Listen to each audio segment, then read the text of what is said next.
ways how to present this talk.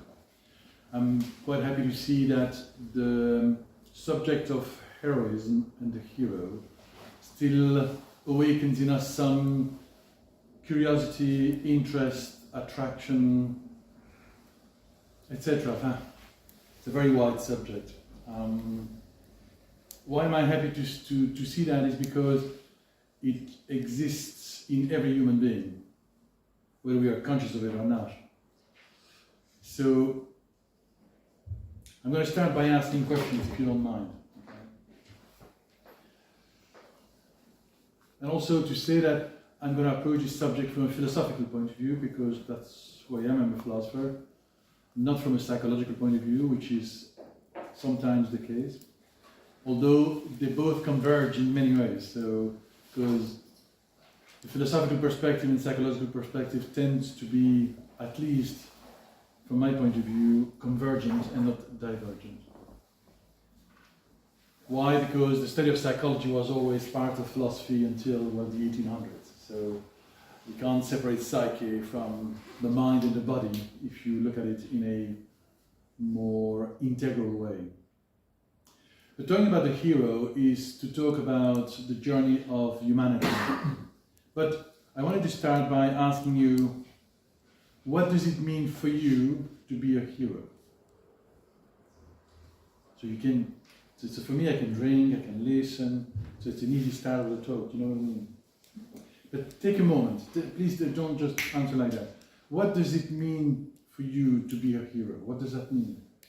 If you are attracted to come to talk, to hear about the hero within or heroism, what does that mean for you? Yes?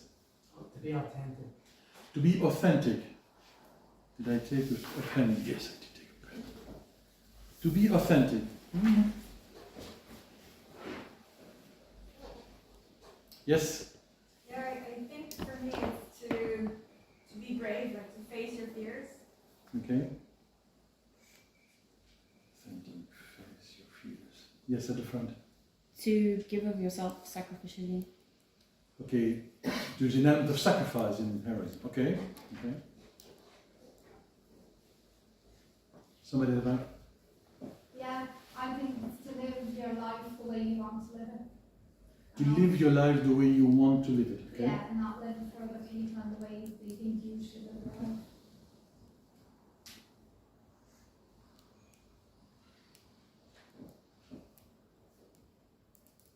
Okay.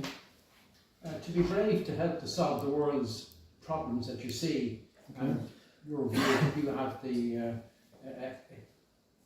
expertise or whatever to go ahead and help solve those problems. So the hero has an action in the world. I'm just going to summarize it that way, okay? Yes? To become who I am. To become who I am, okay?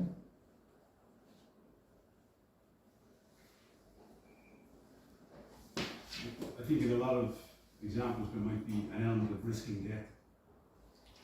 I'm going to say risk. It's not always death, but yes, risk. Death maybe, but death is inevitable anyway, so that's not my phrase, I'd say. Risk. There is an element of risk. To confront my demons. To confront my demons, okay?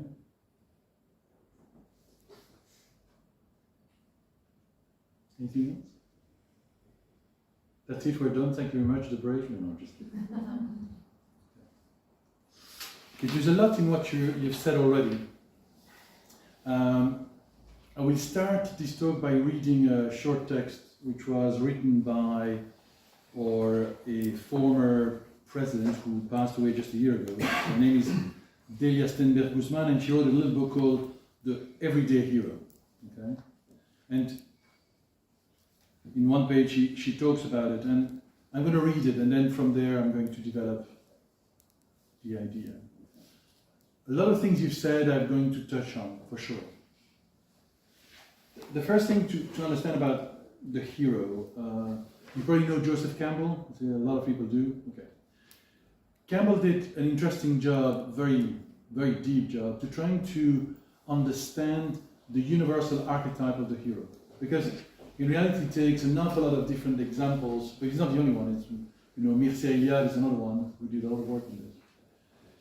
Just to demonstrate that heroism is not just a story that is being invented by someone, somewhere, in a myth or a story for children, but that he tried to explain to us, in many ways, that we are faced with a universal concept, which in reality it's a universal concept that exists for us human beings.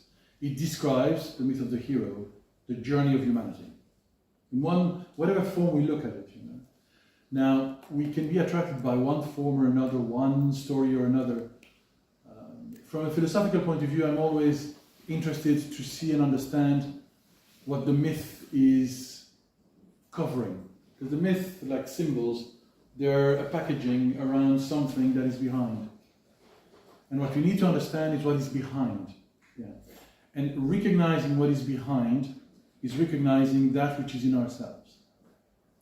That is why I use the word the hero within, which Carol Pearson, who is a Jungian psychologist inspired by Campbell, kind of wrote 12 archetypes that we go through. I'm not going to go through 12 archetypes. We could be here until 1 in the morning. That's not the point. I'm just trying to awaken in you not only an intellectual interest on the hero, but maybe envisaging the understanding of what it means for you as individual and as a collectivity, as that gentleman said, to take responsibility in the collectivity. So we're going to talk about something that exists in us, that we can observe in us, around us, and thanks to the tremendous work of Campbell and many others, we're going to recognize it, and hopefully in your own research, in many mythologies. It's lucky to study a bit even Irish mythology, the myth of Setanta, Cuchulainn. Well, it's the same story. It's not that different. The stages are the same, the challenges are the same, they just are, the imagery is different. Don't be distracted by the imagery, trying to find out what's the message behind that imagery.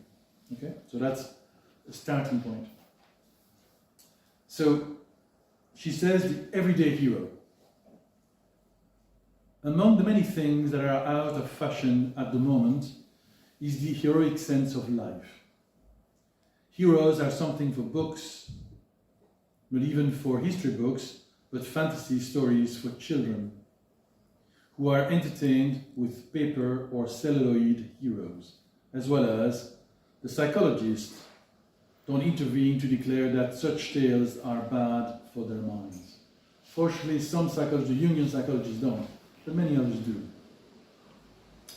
In spite of such fashions, however, life in its rich variety offers us many more heroic deeds than we often prepared to admit.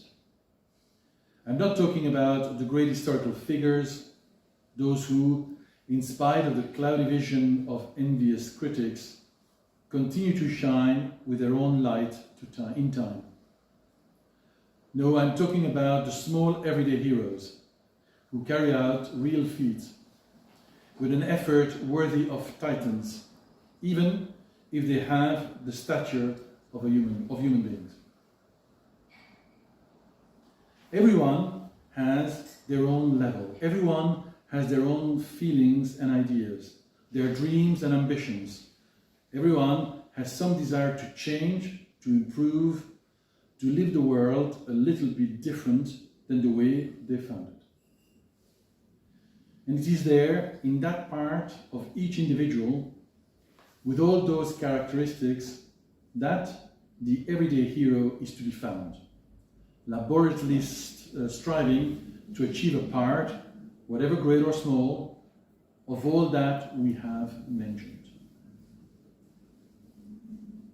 If some talented writer were to record the adventures of those anonymous people and give them expressions in words, he would transform those people and their adventures into heroes and heroic deeds. Because he would know how to bring out the value of each experience, the heroic act of each minute. When classical philosophy imagined the heroes and made them recognized by all, I believe that their vision was not only based on warlike deeds or outstanding acts of psychological or physical skill, I think I can glimpse in more than one philosopher a silent and subtle invitation to emulate those heroes from the simplicity of our own lives, from the battle station in life which destiny has assigned to each one of us. The heroic sense of life is not only to be found on the battlefield or at one of those difficult moments when we have succeeded against all odds. The heroic sense of life and the single act of heroism are not the same. The heroic sense of life is like a general direction. It is a path which, passing through more or less difficult terrains, lead us to a goal. Heroism then consists in seeing each day, each act as a test or a trial in which all our strengths, from physical to the subtle powers of intelligence and the soul, are going to come into play. Sometimes we will fall, and in many other times, as many as may be necessary, we will get up again. Maybe you don't yet feel the hero in yourself. Make space for him or her in you, and you will see grow like an inner column.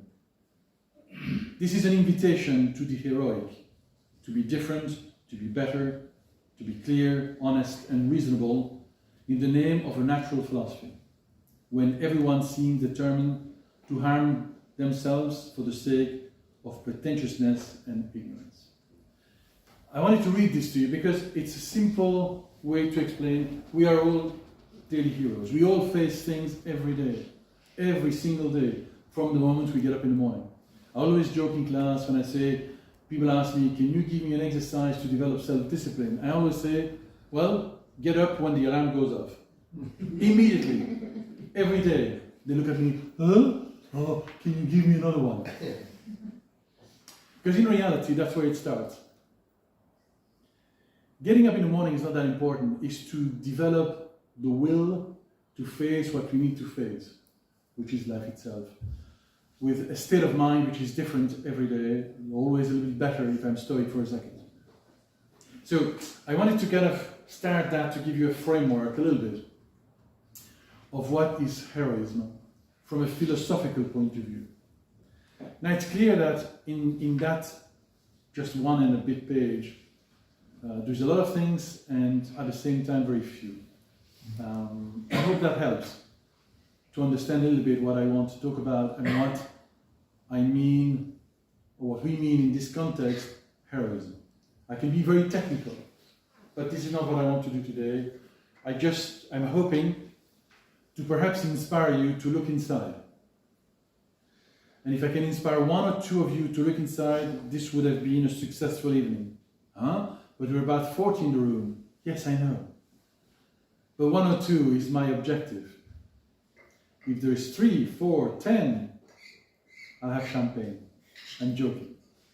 But the important thing is that we connect to the concept of heroism from the point of view not only of the mind, but the heart and the mind at the same time. They are all companions. Courage, which is the first key quality that the hero needs to develop, comes from the word cœur, or heart. And to have courage is when we are uniting our mind, or dreams, or aspirations, and I will add a word of aspiration, which is Platonic, to our noble aspirations. Because the human soul, Plato describes it beautifully with 2 horses, one black and one white. The black horse is our instinctive tendencies. The white horse is that part of the soul which is inspired by noble things. That's why he talks about archetypes, we are inspired by things that help us to overcome. Well, the hero in his journey will be inspired. But the inspiration comes from the noble side of his soul. We all have a noble side in the soul. But today, we tend to be more looking at what is grey, we're looking down, we're dispassionate, or we go to the other extreme. And I'm trying to mention that a little bit.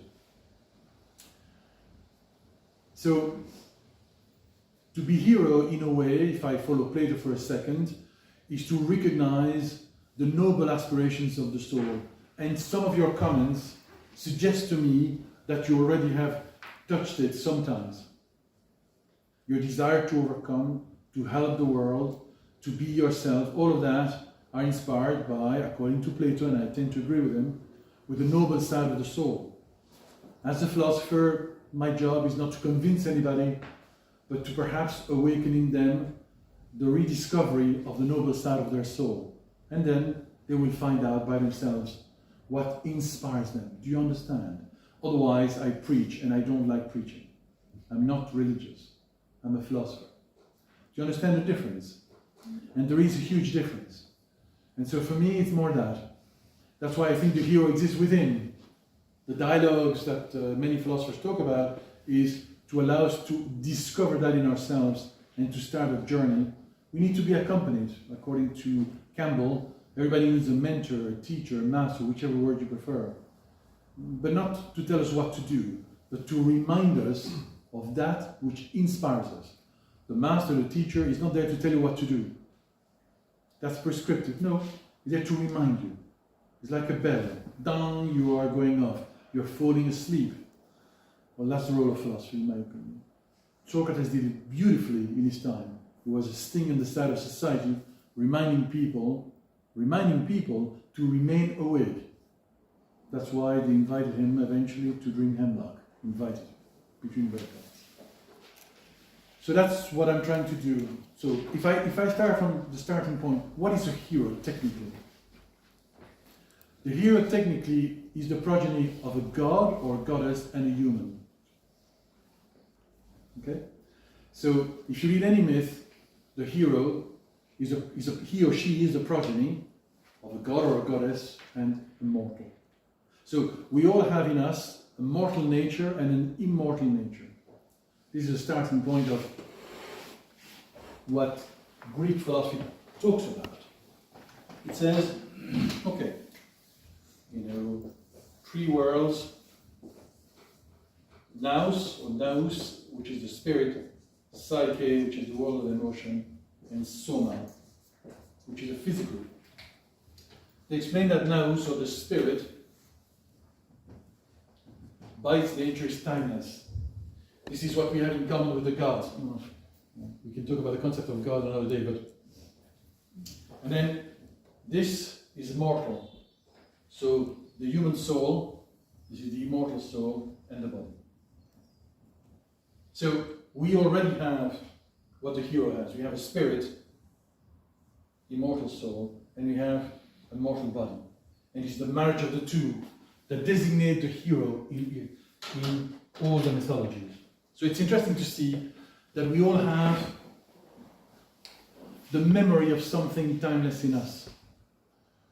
Jungian psychology will talk about collective unconscious, but we all have something that we feel sense to be timeless. The concept around that is the concept of soul or spirit, which is not today's talk, I must admit, but it's in its absolute fantastic concept. Because the concept of spirit and soul, the word spirit means breath. It is that which gives life, the breath of life. There's nothing to do, so the concept of spirituality is to connect with that which is timeless in us. It's not religious in effect. And so the Romans will say that spiritual is when we're able to bring mind over matter, spirit over matter. Meaning that we are able, like my image of the carriage, that we're able to direct the white horse and the black horse. The spirit is the orchestrator. The hero is the one that can mobilize his mind, his body, and his psyche in a direction that he or she has chosen, which is valid not only for him or her, but for all. Because people say, I do what I like, but if doing what we like destroy others is not heroic. It is selfish. I'm sorry to be so direct about this. I'm not saying we shouldn't do it. I'm just saying it's two different things.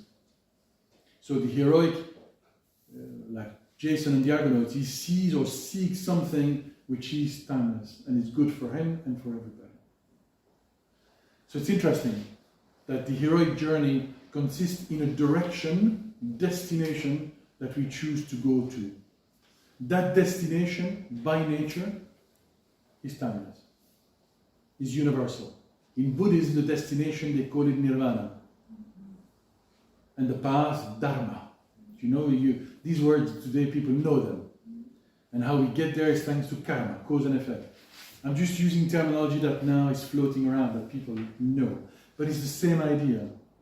So the hero seeks to engage into the adventure of self-discovery to bring back to the collectivity the best in him or her. I'm just summarizing a bit. Yeah.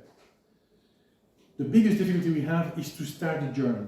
We think about it, we talk about it, we have plans, but we never do it. I'm just summarizing again. We never do it means we postpone. It's called procrastination. Do you know that word in English? Beautiful word to describe this. We procrastinate to mañana, for those who speak Spanish. Mañana is even too early for most people, as they say now. Okay? I'm joking a little bit because we have to have a sense of humor with ourselves, largely. Yeah. So, all of this to say that, the journey of the hero is something that exists where? In front of us. Well, in everything we do. Do you know what's most heroic? Are the small things we have to do every day that we avoid all the time, that require the mobilization of our will. This is why the hero exists in the small things as well as in the great. That's why I read that article of the Everyday Hero. And people say, no, I want the great deeds. I call it the Mount Everest heroics, once in a lifetime. No, hero is not a moment in life, it's a state of mind and an attitude to life, I would say. Do you understand that? And that attitude is where? Well, in everything we do, when we get up in the morning, until we go to bed. So I'm setting a framework slightly different, more philosophical, to understand that in the face of doing what's right, what do we choose? Don't answer that question, please. Answer it to yourself. In the face of what's right, what our own conscience decides what's right, how many times have we followed clearly what's right versus what's easy? What do you think is the heroic path? Well, to do what's right, even if somebody talks about sacrifice? Do you know what sacrifice means? The word? Make something sacred. Yes. So it's from Latin, sacrum facere, to make sacred, to make meaningful. So it's not flagellation, just in case. Sacrum facere, to make, so what we do becomes meaningful, has direction, and not just done for the sake of doing. It's a beautiful word, again, but the image we have of sacrifice is self-flagellation. But to sacrifice something is to postpone something for us to the benefit of all or the collectivity.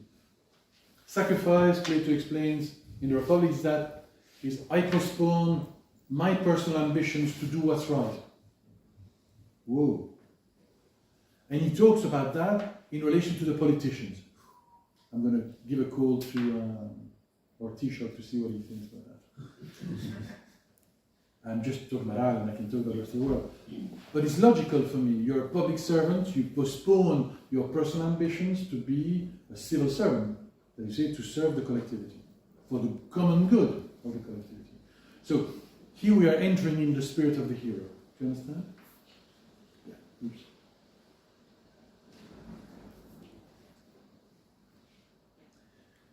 So what has happened?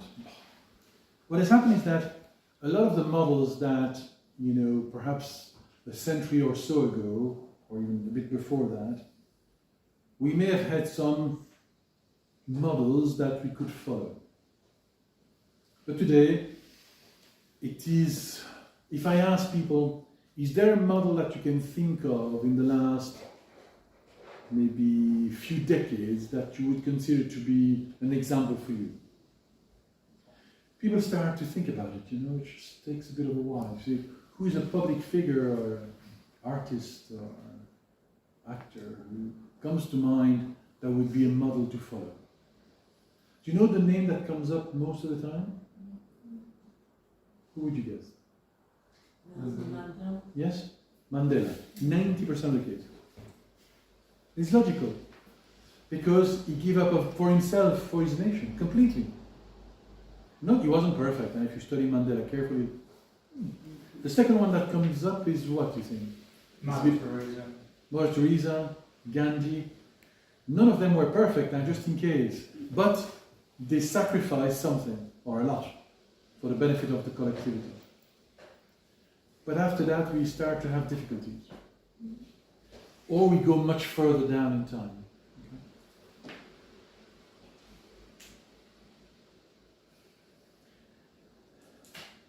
So, it is difficult to hear in the world somebody suggesting to us, go and overcome your limitations. Most people tell us, no, stay in your comfort zone, you're all right, put your feet up, have a cup of tea. This is the Irish model. Because any form of effort is considered nearly to be something not to do, except for the things you like for yourself.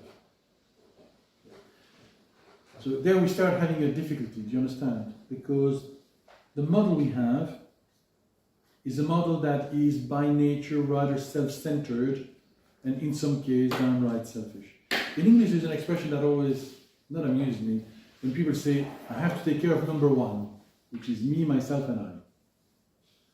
And that model has resonated more and more in the last 40, 50 years. And now it's even more prevalent. We see that what predominates is this mistrust that leads to apathy, leads to a lack of creativity, courage, no desire to pioneer anything, somebody else will do it first, and maybe I'll follow, with exceptions. Or if people are pioneering, again, it's for their own benefit. There are exceptions to that. Jeez, 14. I don't agree with that. That's okay. I think that most people live good lives and have a good heart, and parents sacrifice themselves for their children. Yes. And I think that's the most common. It's not most common for people to live a selfish life. I don't agree that that's how our world is. I'm sorry, but I just thought that's worth explaining. I cannot disagree with you either. Because most people live a good life for themselves, for their family. So we saw a big difference when, not quite recently, when people went beyond their limits. That is not only for them. When was that? COVID. And so what happened since COVID?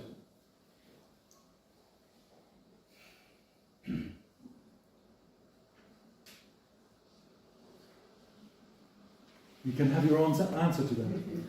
It's interesting that we mobilize ourselves well in times of crisis. But very quickly we tend to withdraw to our world. So there are a lot of good people in the world. So why is the world in the condition it's in?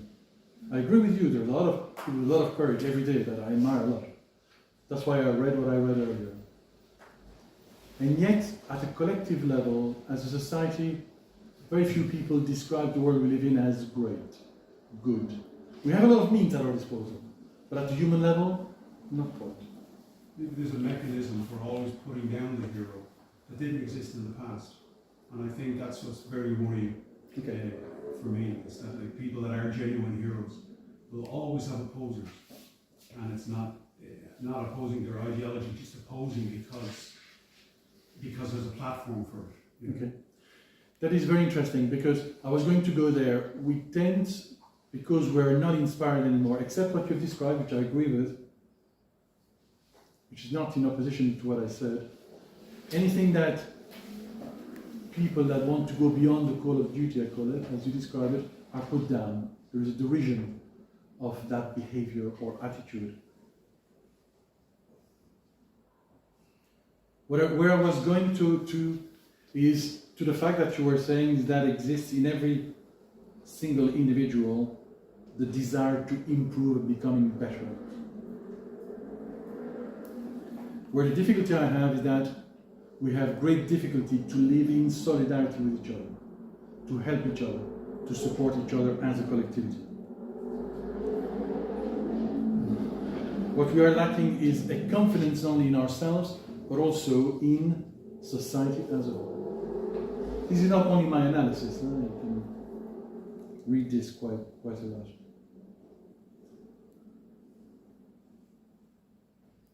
People feel that no matter what they do is of no importance. There's a sense of mediocrity. There's a sense of blandness. Everything is okay, everything is the same. We navigate through life, in a way fearing life.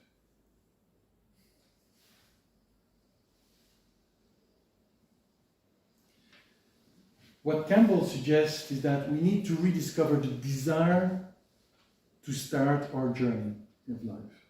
As you say, to face our fears, to overcome our limitations, to become something that today we have difficulty with, which is to take responsibility. What does it mean to take responsibility? It's to accept to do what needs to be done, whether we like it or not. And here is the next element of the hero, in my opinion. Is that we learn to a point to get and understand that we need to go beyond I like, I don't like. And to accept the possibility to do what we should. Okay, so what does it mean to be a hero then? It means to accept that we have a destination, not simply to face the day-to-day problems of life, but that we have a destination. That life is not limited to eating, sleeping, pleasing ourselves or pleasing others, or simply to fulfill the duty that society has imposed upon us. But to realize that we all have a desire to progress and to activate and to bring to the collectivity something that is unique to each of us.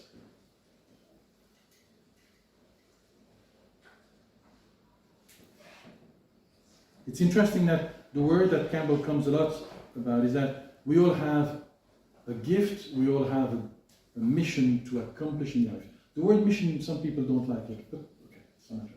You see, we all have a destination, a possibility to bring a change in our collectivity. But today, as the gentleman there said, when people trying to do that, they're put down. They're criticized by their peers, the collectivity, social media, and so on. It's not the confidence of. Say again? It's not the confidence of to listen to the doubters. That's right. The slammer, the ridicule, they would split it. In that sentiment, Campbell explains that it leads to feel worthless. And so we see in the younger generation a sense of, is there a place for me anymore? Everything has been done, what should I do, what can I do, how can I do it, where is my place? And so that sense of worthlessness, or helplessness as well, emerges.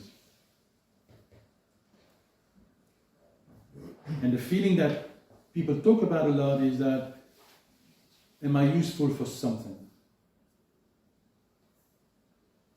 And so the concept of the hero is underlined by the need to rediscover the concept of dignity.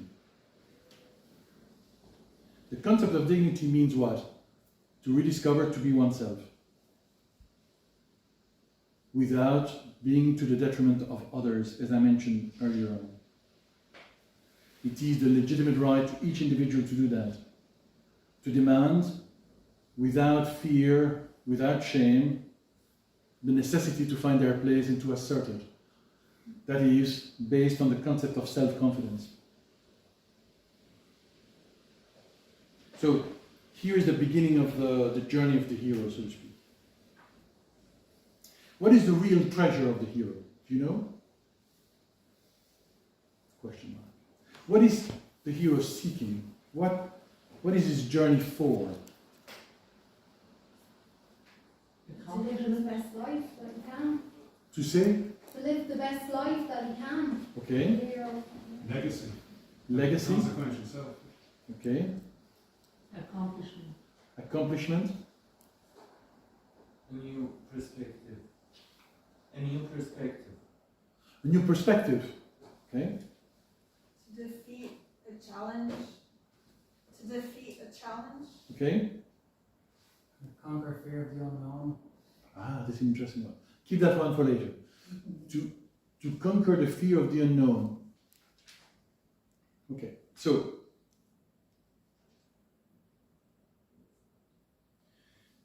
most mythology suggests that the journey of the hero is to find the treasure of his inner self, his inner being, who he truly is.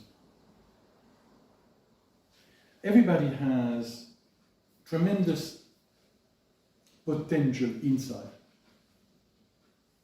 Most philosophers suggest that all the difficulties that we face externally, in fact, are internal. If we are able to overcome and to activate the potential inside, we can overcome anything outside. Because in reality, it's not what we show on the outside that counts, because sometimes some people apparently they have nothing outside, apparently, and yet they have an inner strength that they can pass on in many different ways.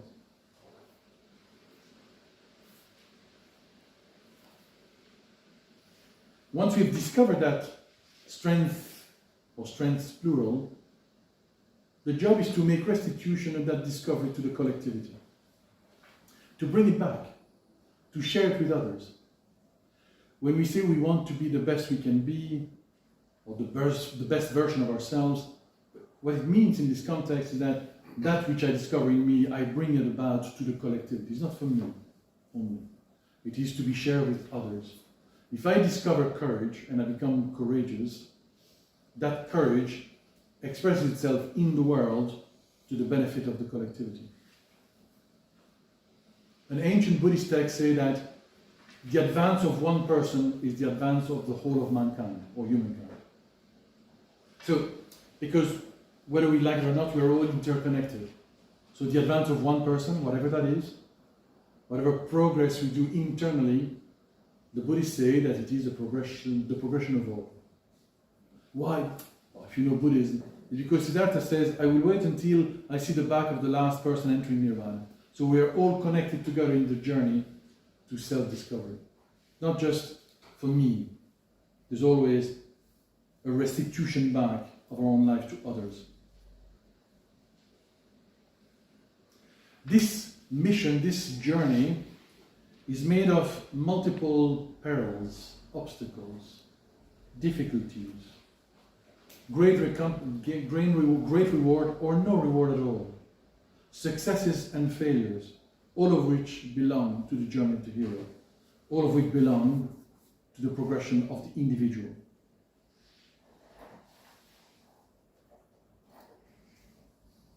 He says that every single difficulty that we face, no matter what it is, from the smallest to the greatest, are opportunity to express our unique gifts and abilities that exist within, to activate them. It is in the face of those difficulties that we can create the union between us and others. Sorry. And something that I find fascinating, they say that self-discovery is an act of love. Becoming a better person is an act of love for oneself and for others. This is subject for reflection in itself. Because love is to not simply be loved or love someone or something, but it's an act of profound generosity to the collectivity. And so to improve the common good.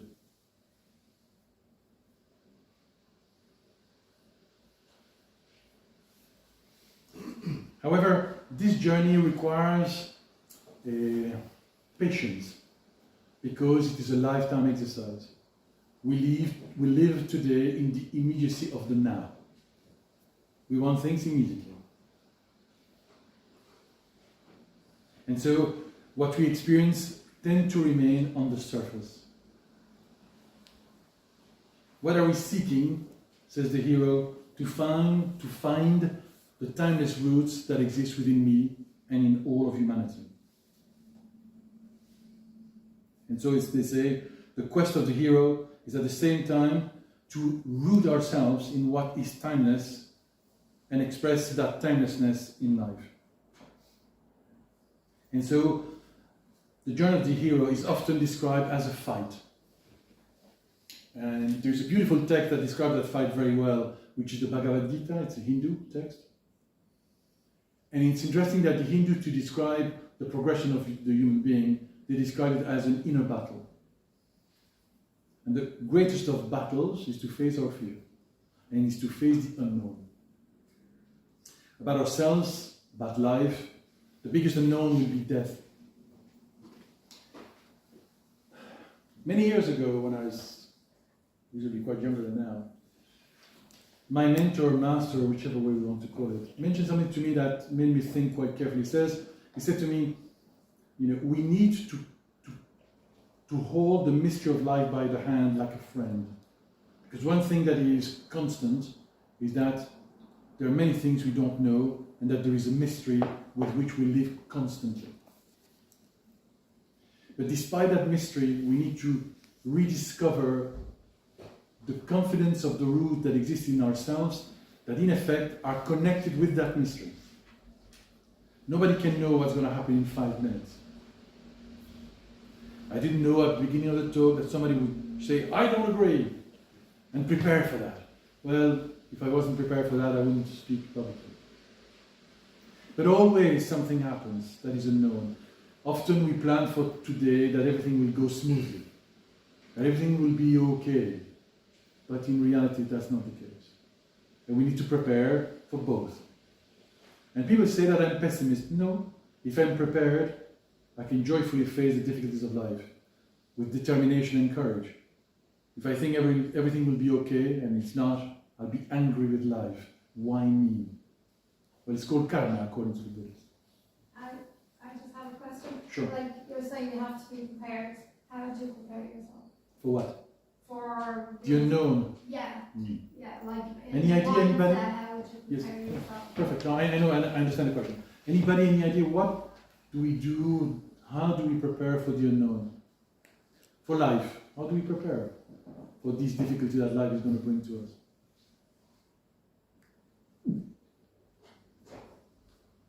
Any idea? Any Meditation, maybe? meditation? Don't resist. Sorry? Don't resist what's happening, accept it. Don't resist, accept it, okay? Pray. Pray, okay? I'm going to say okay to everything, because there's not one answer. Anybody else? What did you do yourself when you faced something difficult? What did you do to overcome it? You told yourself it would pass. So no Yes. matter whatever happens to you, you know that it's... Okay, that's a bit passive perhaps. No? What do you think? Is that a bit passive perhaps? Does it will pass? I think, yeah, but I think it's that the first time, say, something really monumental comes to Sure. your mental health, for example, Yes. you think that there is no end to it. There is no end to this Okay, history. I understand There is now. an end, and then if it happens again, you're able to say that ended. So I Sure, think now I understand your comments. experience Yeah, okay. is the key. Very clear. Thank you very much. Yeah, I think in conjunction with this, I think you face something, you come up with solutions, Yes. and then you learn from. Right. Is that okay? Anybody else has any other comments? I think you find help along the way. You can find help along the way. There are always helpers in all mythologies. You find help along the way. Okay? That's true. We have to be open to help though. That's one of the biggest difficulties I've seen. We don't want to be helped. Our ego doesn't like it. Okay? Help is important. What else? So separate what you can control from what you can't. Yes, very stoic. Very stoic. Yes, very, very practical advice that Marcus Aurelius has given us.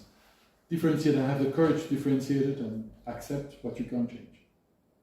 But focus actively and with determination and perseverance what you can change. Okay? So following on that, on Marcus Aurelius, I'm going to be stoic for a second or Socratic. Socrates says that to face life, we need to develop strength, inner strength.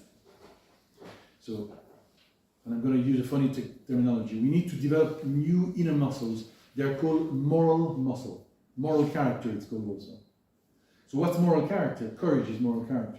Determination, perseverance, kindness, goodness, love. Those are inner potential that we all have. That's the good news. The problem is that we don't exercise it much. This is already in times of Socrates, 2,500 years ago. It's not different today. This is why I jokingly talked about getting up in the morning. You know, developing will. The getting up is not important. It's the will that goes with it that's important. That's a strength that's yours. Nobody can take it away. Your moral character, we can be taken away everything, really. But that inner strength, it's more difficult to take it away. And the Stoics were a good example of that. Epictetus was a slave, but he felt to be a free man all his life, no matter what was happening to him. Because he didn't let his circumstances affect him. So two things they say. Gain inner strength or moral character, do you understand? Some people describe that to gain in inner density. Do you understand that word? So, do you know blusher paper? You know, people of a certain generation will understand. To suck up ink, is the thread is very wide and everything goes through it. So inside ourselves, if I'm very permissible, everything goes through. I don't know how to withstand. So we need to gain in greater density inside, greater strength inside, to be able to navigate the shocks of life. And that's moral strength.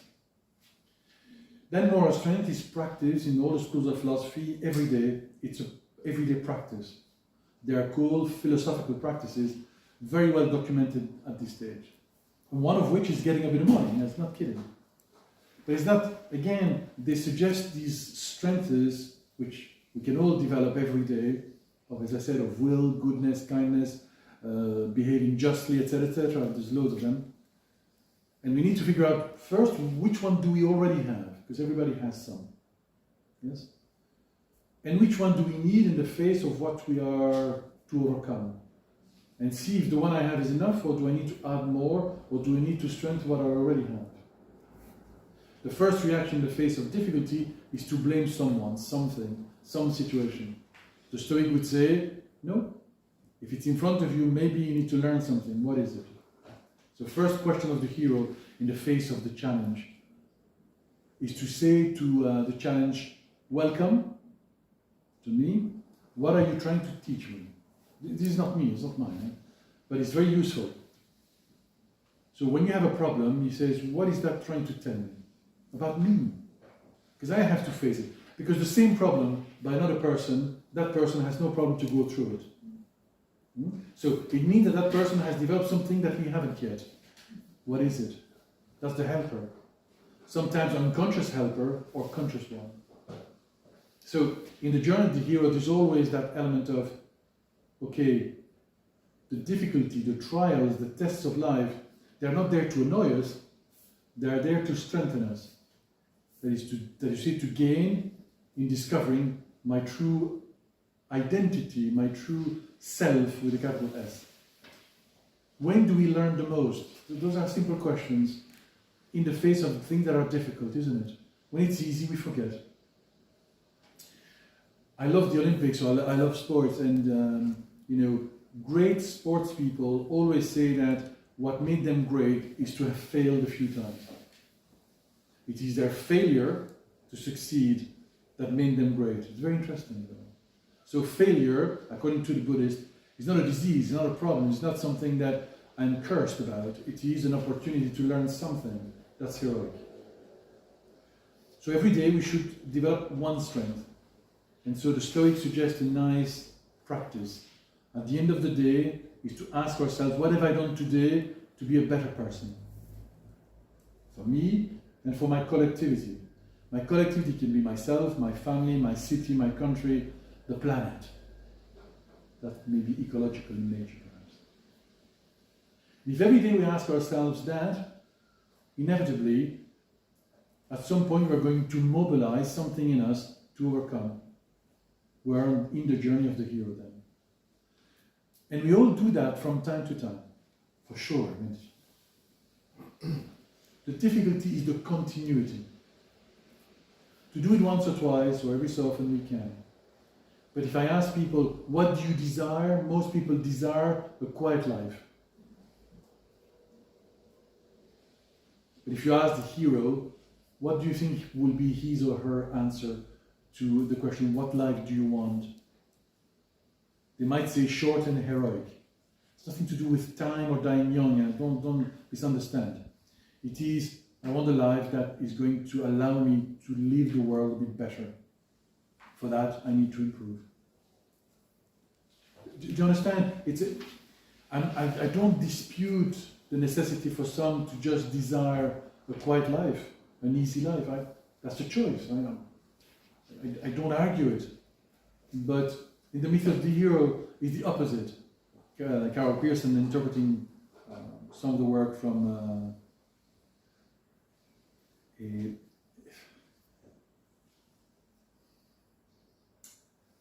is to accept that there are two ways of living. Two ways.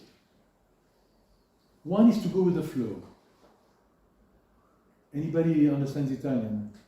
Dolce far niente, which is the sweetness of doing nothing. You've seen the movie, what's it, Love? That one. And so when she goes to Italy, she learns something very Italian. Dolce far niente is the sweetness of doing nothing. So the philosopher says, once in a while is okay, but not as a way of life. That's it. Dolce far niente, yes, we all like that, once in a while, but not as a way of life. And so, the philosopher hero will always seek where is it that I can overcome? It's different, it's a different choice.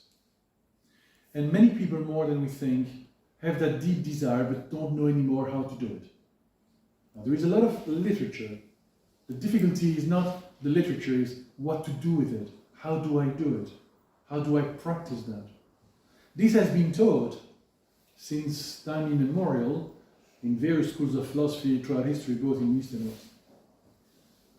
It is how do I engage in life to overcome, to be, to have the dignity of being. Do you understand what I mean by this? And so, this dignity of being is a choice. I mean, some people say, the only thing I want to do is to enjoy my life, do nothing. And then, when they start doing nothing, they realize that has no purpose in life, and they start to get a bit depressed. Because we all have to contribute, in one way or another, in a positive way. And for that, it's a journey. That's the journey of the hero. Does that help? So, I was continuing my lecture, but answering to your question as well.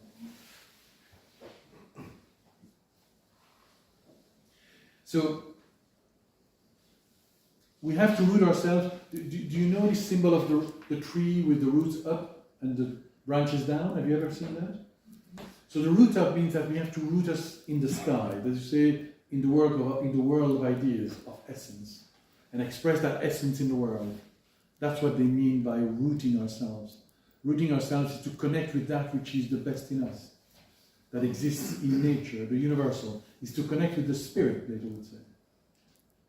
If I connect with that in me that is timeless, then I will be able to express it. Now, to trying to express it, I'm going to face difficulties because my personality, its natural instinctive tendency is to not do much. Yes? And so we need to make our personality, this that I carry, a friend. Educated, educere, bring out the best in it. To give him a framework, a structure, boundaries, developing qualities, so that these elements that we are inspired by, because we're all inspired by beautiful things, by beautiful ideas, by beautiful sentiments, and then we enter the world, and the world is, I would say, crap, to be polite. And that's what people tell me. It's not whatever word you prefer. Boing. They're facing the wall of the world. There are also beautiful things in the world. We need to find them too, and share them as much as possible. Most of the time, we have difficulty not only to connect inside to what is the best in us, but to express it. That is the journey of the hero, to come back after the journey of learning, to be able to share what he or she has discovered and know how to do it.